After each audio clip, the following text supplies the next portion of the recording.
most of the last 20 years, I spend a lot of time in airports. I've just been bringing my camera with me everywhere I went.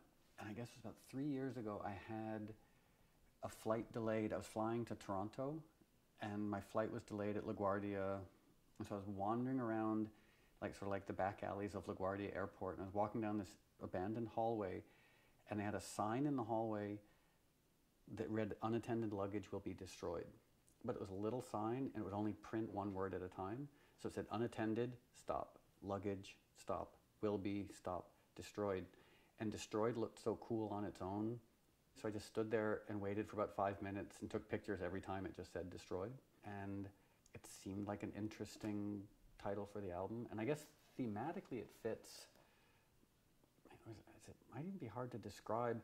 It's just that quality of, you're in an airport, you're in a hotel, everything around you is vaguely familiar, but disconcerting almost in its familiarity.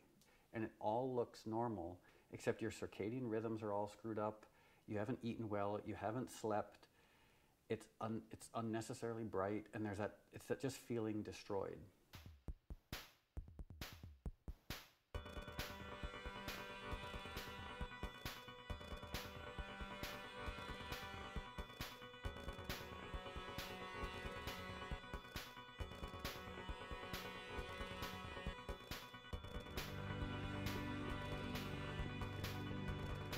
And when I was making this record, I was like, I didn't know what type of record it should be. And then at some point I thought, well, it's a record inspired by empty cities at 2 o'clock in the morning. And when I'm not making music in empty hotel rooms at 2 o'clock in the morning, I listen to a lot of weird old electronic music. So I thought, oh, I guess this album should be an album of weird old electronic music.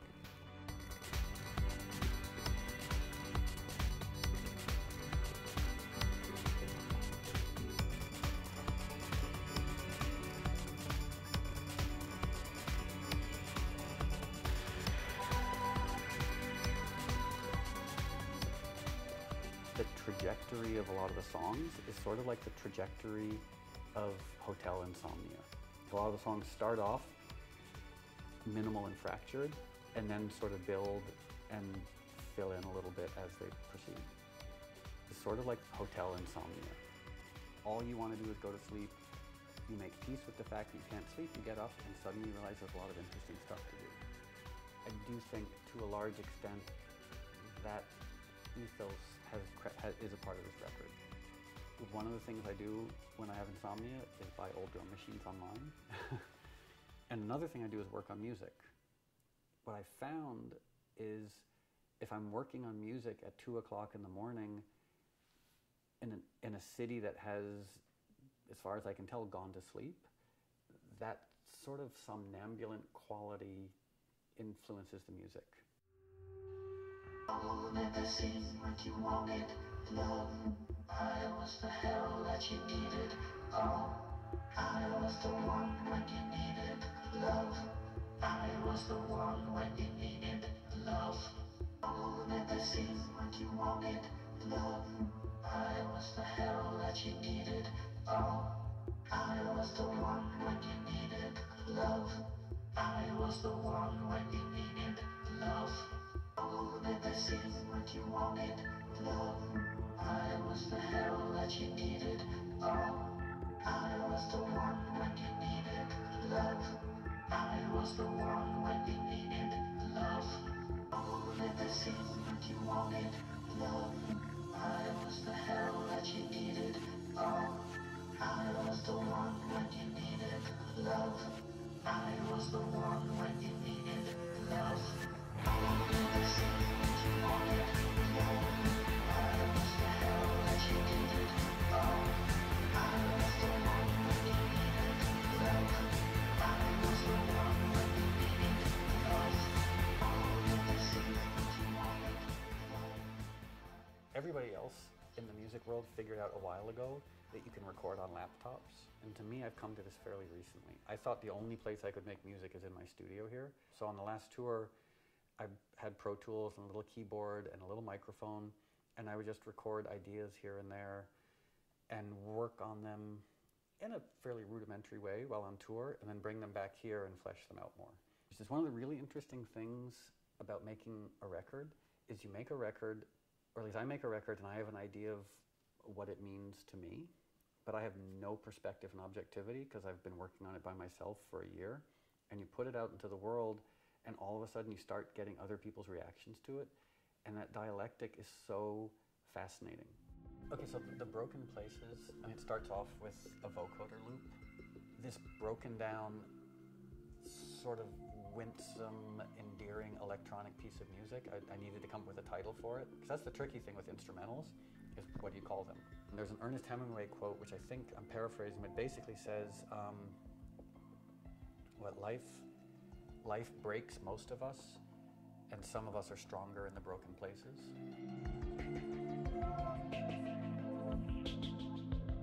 And I've always loved that quote, which I'm paraphrasing. And so I liked that as an introductory album title for the album, because it does sort of emotionally set the tone for the rest of the record.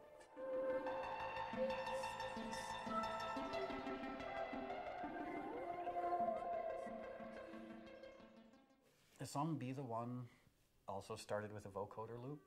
Like, the idea was just this, once everything kicks in, my hope is that no one really knows what they're listening to. Like, you can't tell if it's a bass or a guitar or a synthesizer. It's just this gestalt, crazy wall of sound.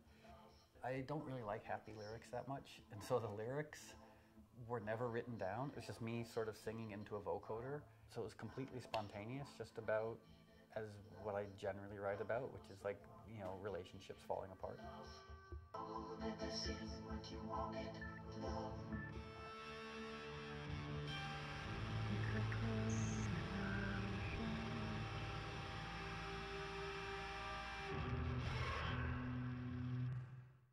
And so this song, Sevastopol, it's an instrumental.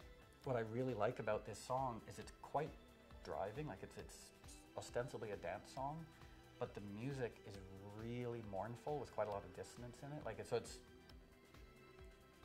I don't know, like a sort of big, enveloping, cinematic, electronic, melodic component with quite cold, repetitive electronic drum loops underneath.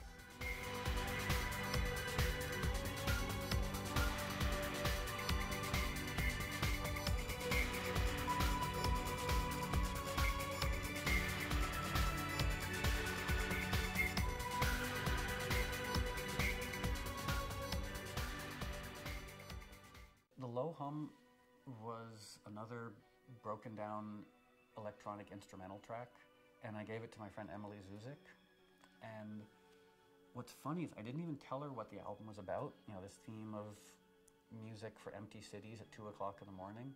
And she basically wrote these lyrics about being in a hotel room at 2 o'clock in the morning in an empty city. It's almost like someone singing to themselves.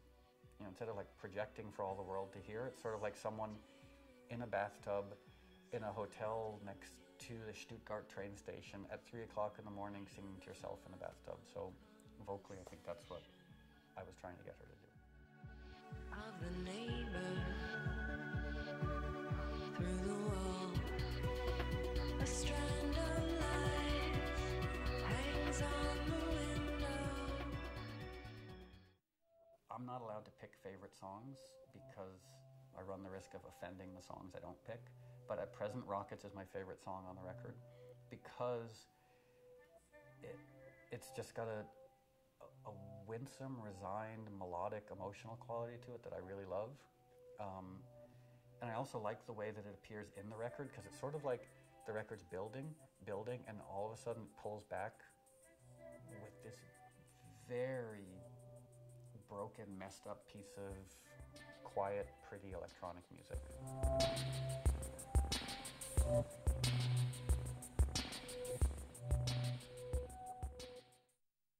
The Day is one of the few songs on the record that I sing on.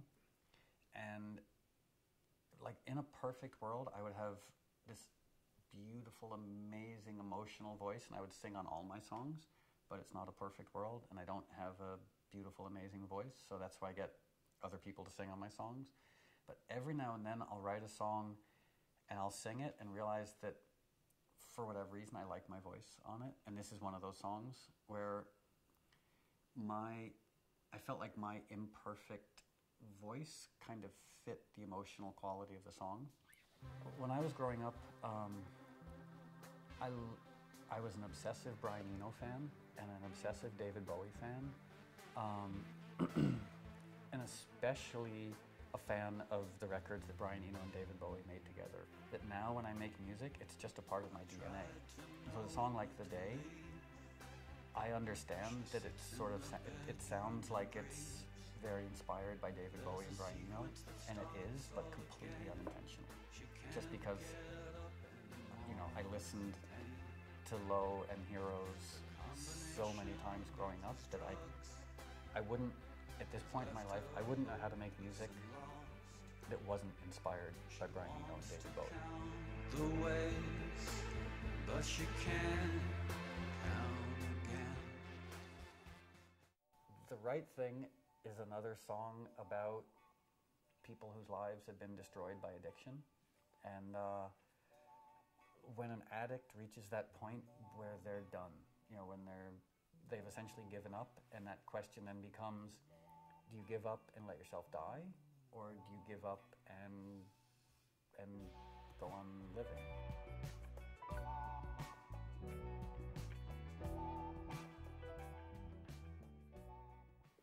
The song After starts with a vocoder, once again, about a relationship that stopped working a long time ago. And at least I think it's quite a propulsive song. Then about halfway through it just stops and gets very quiet for far too long, with the idea of creating a sort of extended period of tension so that when it does resolve, it hopefully, ostensibly, is even more satisfying.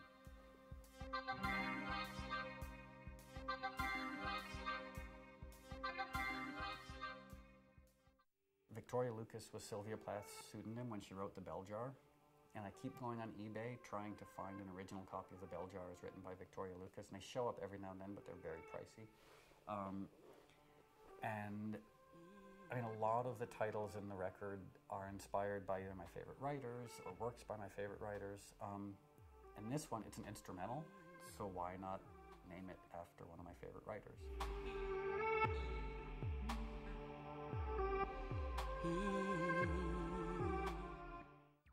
The song Blue Moon, it's basically it's a really simple new wave, new romantic song, is solely inspired by that period.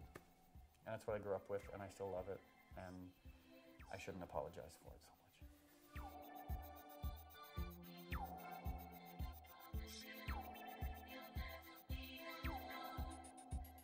Stop the ends before the scene. So Lie Down in Darkness, yeah, it's named after a William Styron book. It's just a very, at least for me, a very like emotional, sort of mournful piece of symphonic electronic music.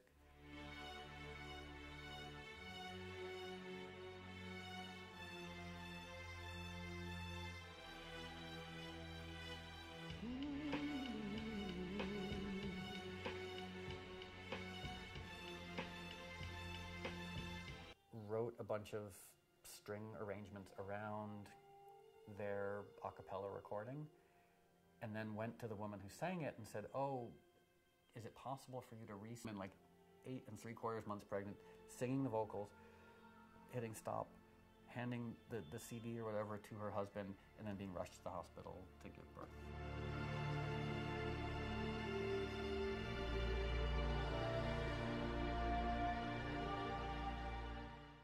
Well, now we enter the purely instrumental part of the record, like the Violent Bear It Away.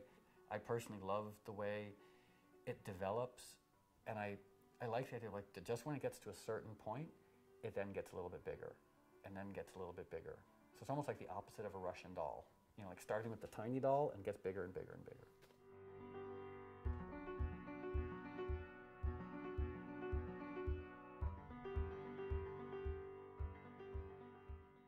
Again, I'm not allowed to pick favorites, but it's probably my second favorite song on the record, because where it starts and where it ends up are so different. You know, like when I listen to the opening of it, it just sounds odd and melodic and winsome, and then by the middle, it's this maelstrom, and then it ends quiet and winsome again.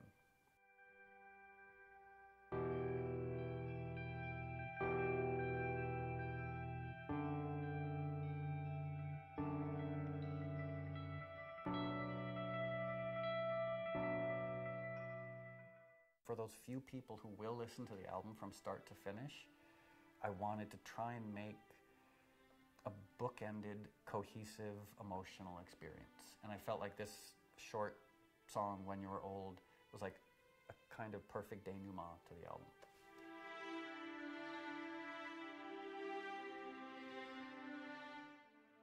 I guess in the last 5 years, I just sort of took stock of the records I like that have been made by other people. I don't really like too many big, well-produced records. I tend to like old records, you know, you listen to the recording, it's disastrous, but it sounds and feels amazing. And so I've gone back to a lot of older records, like even early electronic records like Suicide and early DAF, where it's so much atmosphere and reverb, and it's poorly recorded, but it feels great.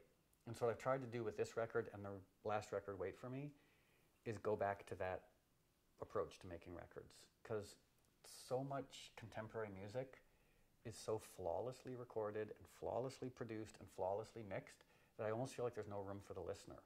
You know, what I love about, like John Lee Hooker's first single, Boogie Chillin', it's a guitar, a vocal, and a guy hitting a box. And it leaves, so like, there's room for me as the listener to enter into the recording. Whereas I listen to a new pop record, and it's so big and so bombastic and so over the top and so perfectly produced, I feel like it's an incredibly loud, dynamic party that I'm not invited to. You know, all I can do is sort of like stand outside the party and observe it and say, wow, that's a big party. Whereas older, broken down records, it's, you know, it's like a small party that you can actually hang out in.